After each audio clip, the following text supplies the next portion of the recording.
Here is the photograph from 1885. A father stands with his twin daughters, who are about 8 years old. All three are dressed in formal clothes. The father's hands rest gently on both girls' shoulders, and their bodies are positioned close together in a warm family portrait. It looks sweet, happy, and full of paternal love. But when photo restoration experts improved this 139-year-old image in 2020 to bring back details lost over more than a century, they found something that turned this joyful picture into something deeply sad. The restoration showed which one of the twin girls was already dead when the photo was taken.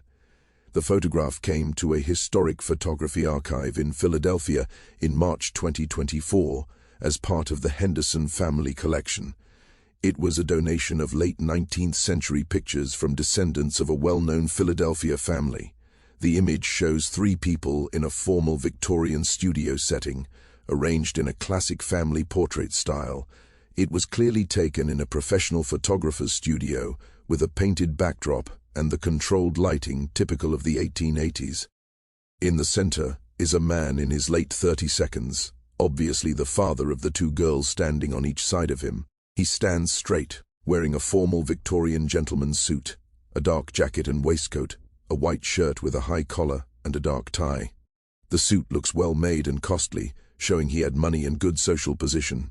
His dark hair is neatly cut with a side part in the usual Victorian style. His face looks serious and calm, as was normal in Victorian photos because people had to stay perfectly still during long exposures. Still, his eyes show warmth and care as he looks at the camera. His mustache is trimmed neatly in the fashion of a gentleman from the 1880s. He stands with his hands placed on the shoulders of two young girls, one on his left and one on his right. The pose looks formal but also protective, with his hands clearly resting on each girl's shoulder in a caring way. On his right stands one of the twin girls. She looks around 8 years old, with long light-colored hair styled in neat braids tied with ribbons.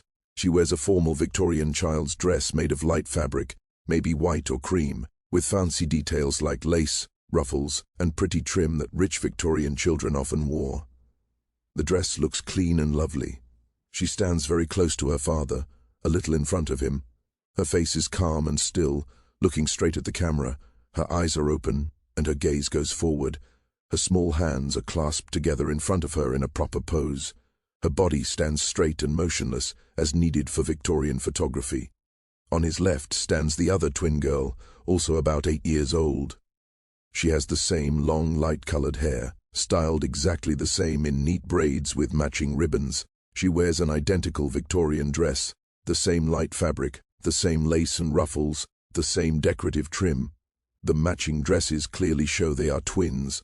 Like her sister, she stands close to their father, a little in front of him, in a mirror image of her twin's position.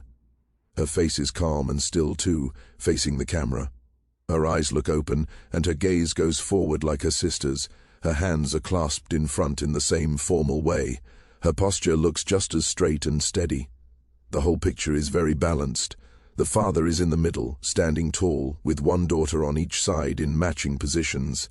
Both girls have the same dresses and hairstyles. They have similar calm expressions and poses. The effect is one of perfect symmetry, formality, family closeness, and happiness. The photograph itself shows very heavy damage, normal for a 139-year-old picture. Much of it has faded to sepia and brown colors, with a lot of detail gone. There is severe cracking, heavy spots, water stains, and damage that affects big parts of the image.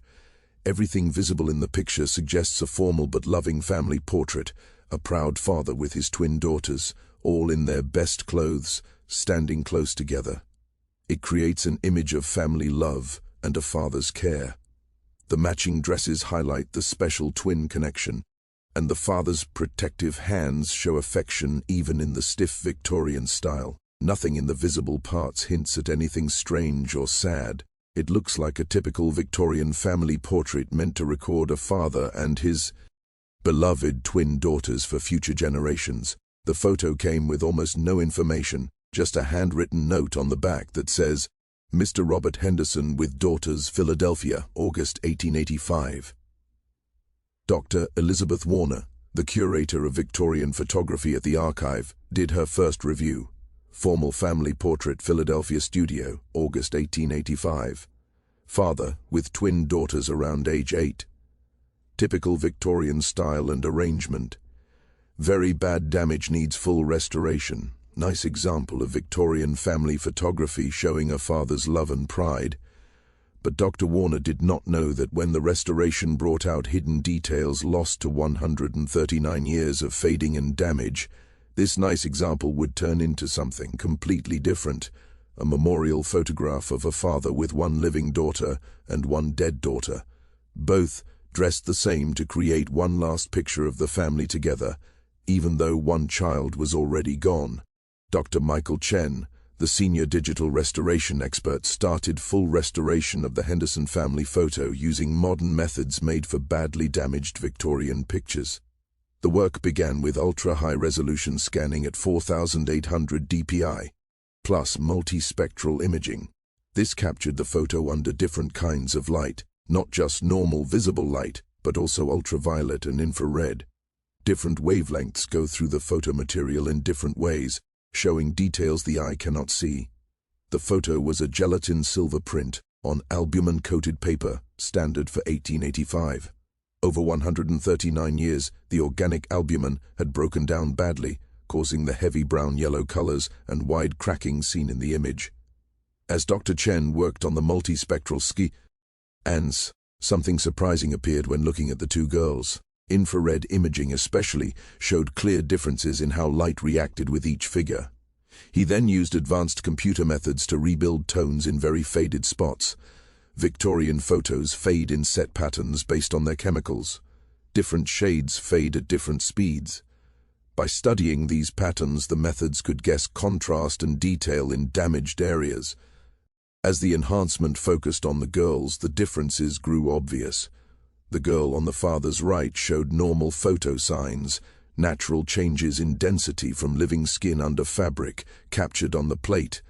The girl on the father's left showed very different signs. Her figure had strange evenness in the infrared range, something Dr. Chen had seen in other confirmed Victorian memorial photos. He then looked at the girls' faces under very high magnification.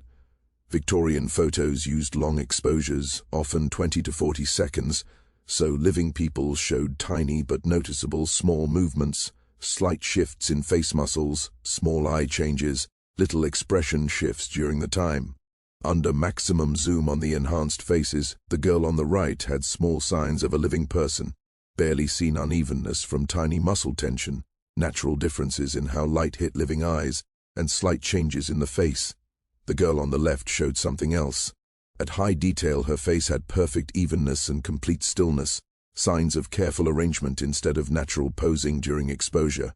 Most important, her eyes showed a special cloudiness pattern seen in dead subjects, a faint haze invisible in the damaged original but clear under multispectral work. The enhancement also showed key details in her position and support. Under infrared, very faint lines appeared behind the girl on the left, shadows and density changes matching a hidden posing stand. Victorian posing stands were clever thin metal rods painted to match the background, made invisible in normal photos but detectable in infrared. Most telling, when Dr. Chen studied the father's hands at high magnification, he saw a big difference. The father's right hand on the right daughter's shoulder looked natural, fingers with gentle curve and normal pressure, like a parent softly touching a living child. The left hand on the left daughter's shoulder showed different signs, fingers placed with exact straightness, pressure spread in a way that suggested support, helping hold a figure that could not stand on its own. The proof became clear. The girl on the father's left, viewer's right, was dead when the photo was taken. Robert Henderson stood with one living daughter on his right and one dead daughter on his left, both dressed the same to make one last portrait of his twin girls together, even though one had passed away. Victorian undertakers prepared the dead girl with great care, typical of the time, washing, dressing, arranging the eyes, styling the hair exactly like her living sister, and putting her in a matching gown. The hidden posing stand held her upright to look like she was standing naturally. The careful setup and the father's supporting hand created the look of a living child next to her father and sister, but the technical restoration made the truth plain. Multispectral imaging showed differences in tissue density. High magnification revealed eye cloudiness. Infrared found the posing stand, Analysis of the father's hand positions confirmed it. This was Victorian memorial photography, one living twin and one dead twin photographed together with their grieving father, keeping one final image of the family as whole. Research into Philadelphia death records from August 1885 gave the medical and historical background, explaining the Henderson family's loss and why this memorial photo was made. Death records show Caroline Elizabeth Henderson, age 8 years, died August 3, 1885. Cause: scarlet fever. She was the twin of Eleanor Elizabeth Henderson, who lived. Scarlet fever was one of the worst childhood illnesses in Victorian times. In the 1880s, before antibiotics existed, it killed thousands of American children every year, with cities like Philadelphia seeing frequent big outbreaks. The disease came from group of Streptococcus bacteria that made toxins, causing high fever, bad sore throat, and a bright red rash that spread from the neck over the body. It also gave a strawberry red tongue. In bad cases, it damaged kidneys and caused heart problems. In 1885, doctors did not fully understand the bacterial cause. That came later in the early 1900s. Treatment was mostly isolation, rest in bed, and cold cloths to lower fever. There were no antibiotics, no special medicines, no real cures. Doctors could only try to keep the child comfortable and hope the body fought it off. Death rates for scarlet fever in the 1880s were very high. In serious cases, 15 to 20% of sick children died. For kids under 10, it could reach 25% in bad years like 1885. That summer, Philadelphia had a strong outbreak. Public health records noted 347 confirmed scarlet fever deaths from June to September. But the real number was probably higher because not all were reported. The disease spread fast in crowded city areas, hitting children quickly and hard. For families with several children, scarlet fever was a terrible fear. It spread through coughs, sneezes, and close contact. When one child got it, brothers and sisters were at high risk. Quarantine tried to keep the sick separate from the healthy, but even in rich Victorian homes, it was hard to avoid. For twins who were always together, the risk was even greater. If one twin got sick, the other almost surely would too. The Henderson twins, like many others then, faced this harsh fact: the disease hitting one would likely hit both. Scarlet fever moved fast. Early signs like sore throat and fever could turn deadly in 48 to 72 hours. The rash spread over the body in hours. In bad cases, throat swelling, hard breathing, and poison from bacterial toxins could cause quick death. Money gave no safety. Even the Hendersons, who could pay for the best doctors and private nurses in Philadelphia, had the same limited help: bed rest, fluids, fever control, and hope. The choice to make memorial photos like this one came from Victorian ways of dealing with high child death rates. In 1880s Philadelphia, about 20 to 30% of children died before age 10. Families created careful mourning customs, including memorial photography. For twins especially, these portraits had deep meaning. The living twin would grow up forever missing half of their pair. Photographing both twins together, one alive, one dead, kept the twin connection alive and gave the surviving child a lasting picture of what they had lost, and the bond they would always feel. Making dead children look lifelike was normal in Victorian memorial photography. Undertakers were skilled at creating calm, natural looks, eyes gently closed or arranged, bodies supported, clothes neat, making images families could love instead of fear. The Henderson photo, likely taken August 4 or 5, 1885, within 24 to 48 hours of Caroline's death and just before burial, showed this Victorian effort to hold on to family wholeness despite huge loss. A father with both his twin daughters, one living and one dead, making one last picture of the family as it was before scarlet fever took it away. Family records and genealogy work reveal the full story of the Henderson family and the sad events of August 1885. Robert James Henderson, 38 in the photo, was born in 1847 in Philadelphia to a rich merchant family. By the 1870s, he had a successful law practice in the city. In 1873, he married Margaret Ann Wilson, and they built a large home in Philadelphia's Rittenhouse Square area. The twin girls, Caroline Elizabeth Henderson and Eleanor Elizabeth Henderson, were born March 15, 1877, in the family home. They were Robert and Margaret's only children after 4 years of marriage. Letters saved in the Henderson collection describe the great joy at their birth, and people noted how very identical the twins were in looks and personality. A letter from Margaret's sister in 1880 said the twins were so alike that even their father sometimes mixed them up. They were always together, sharing everything, speaking at the same time, and finishing each other's sentences.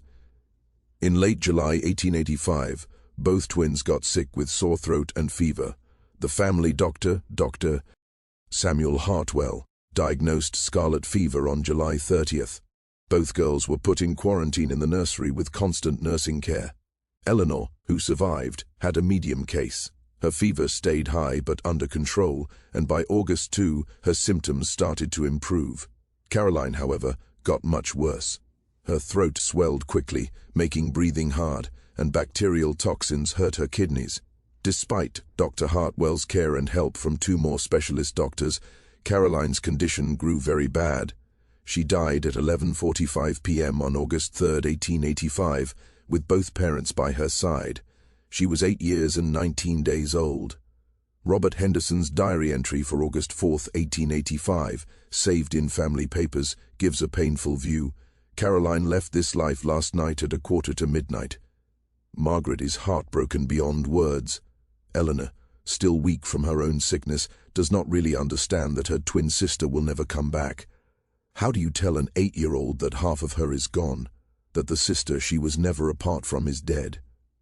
Margaret says we must take a photograph with both girls.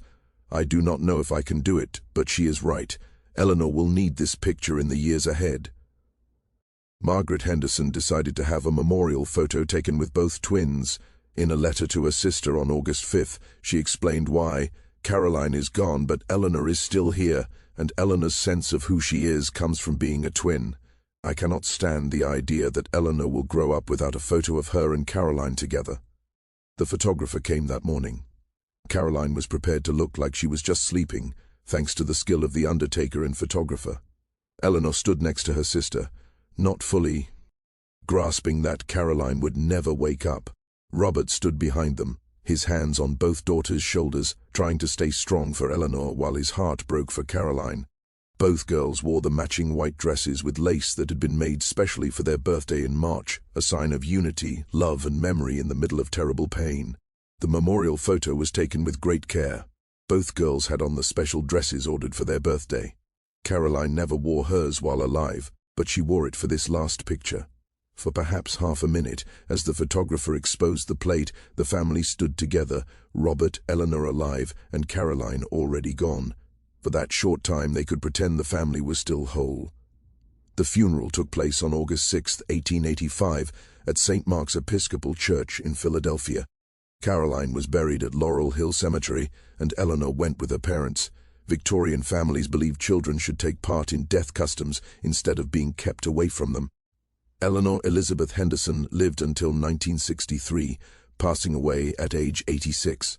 All her life she kept the memorial photo in a special place. Her own daughter wrote in a family history from 1970, "My mother often talked about Caroline, the twin sister she lost when they were both 8. She remembered the day the photo was taken, standing next to Caroline's body, her father's hand on her shoulder, trying to stay very still for the camera. She did not fully understand Caroline was gone forever and kept thinking her twin would wake up.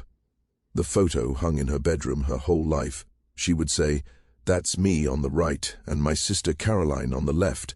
We were identical twins.' She died of scarlet fever when we were 8. For 78 years I've been the twin without a twin, but in that photo we are together one last time."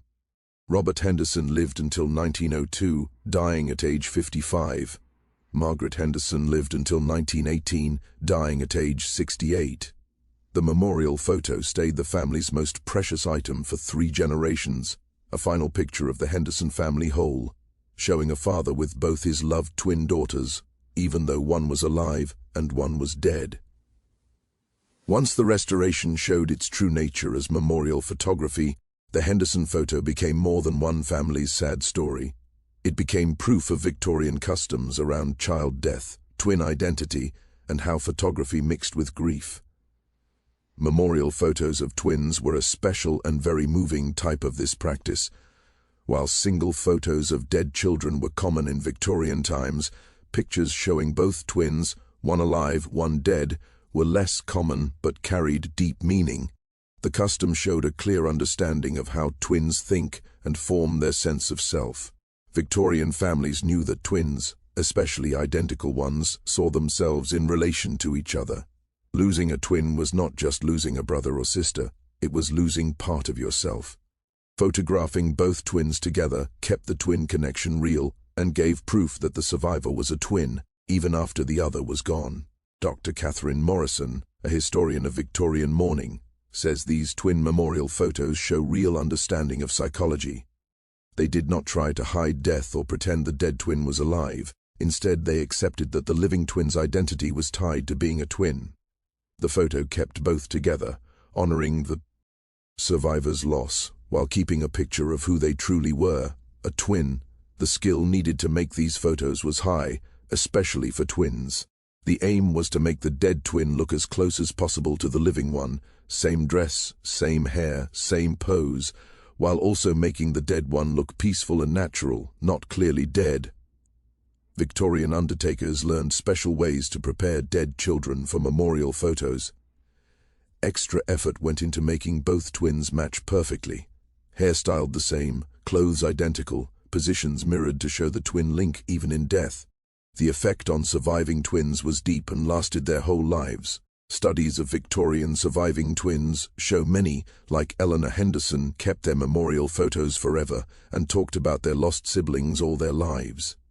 These photos gave real proof that the twin had lived, that their twin identity was true, and that their bond had mattered. Modern grief experts agree these memorial photos helped surviving twins. Dr. Rachel Thompson, who studies child grief and twin loss, says surviving twins have special grief because their sense of self grew so closely with their twin. Memorial photos showing both twins together confirmed the survivor's story. I was a twin. My twin was real. We were together, and then loss separated us. The photo becomes important proof of a bond that shaped their whole life.